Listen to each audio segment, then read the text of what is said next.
எம்ஜிஆர் சொன்னது மாதிரி, பலம் இல்லாத மாடு, கலப்பை இல்லாத உழவன், அதிகாரம் இல்லாத செங்கோல்.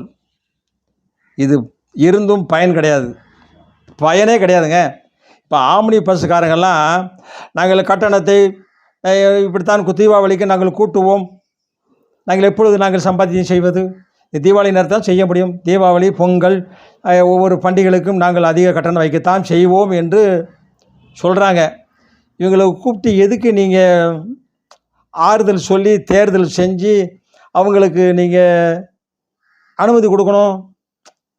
தடை போடுங்க ஐயா, உங்கள் கையில் அதிகாரம் இருக்குது. மினி பஸ்ஸுக்கெல்லாம் தடை போடுங்க. அரசாங்கத்திலே மினி பஸ்ஸுக்கு நிகராக அரசு இப்போ சொகுசு பஸ்ஸு பர்த்தோடு வந்திருக்கு. ஹாப்பி டூ டே அப்படி சொல்லலாம், அந்த அளவுக்கு இருக்குல்ல. அந்த அளவுக்கு பர்த்தோடு பஸ் இருக்குது, சொகுசு பஸ்ஸு.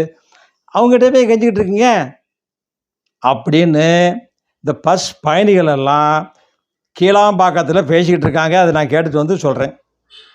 எனக்கு அதுக்கு சம்மந்தம் கிடையாது. நான் பஸ்ஸுலாம் போக மாட்டேன், ட்ரெயின்லேயும் போக மாட்டேன், விமானத்துலேயும் போக மாட்டேன்.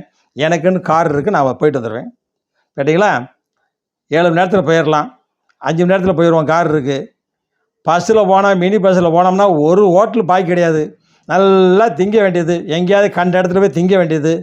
அவங்க ஓசியில் தின்ட்டு போயிடுவாங்க.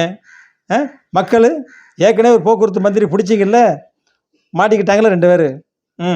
தரமற்ற ஹோட்டல் நெடுஞ்சாலைத்துறையில் ஃபுல்லாக நிறைய இருக்குது.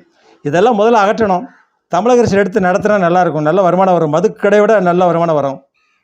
அடுத்தபடியாக வரேன்.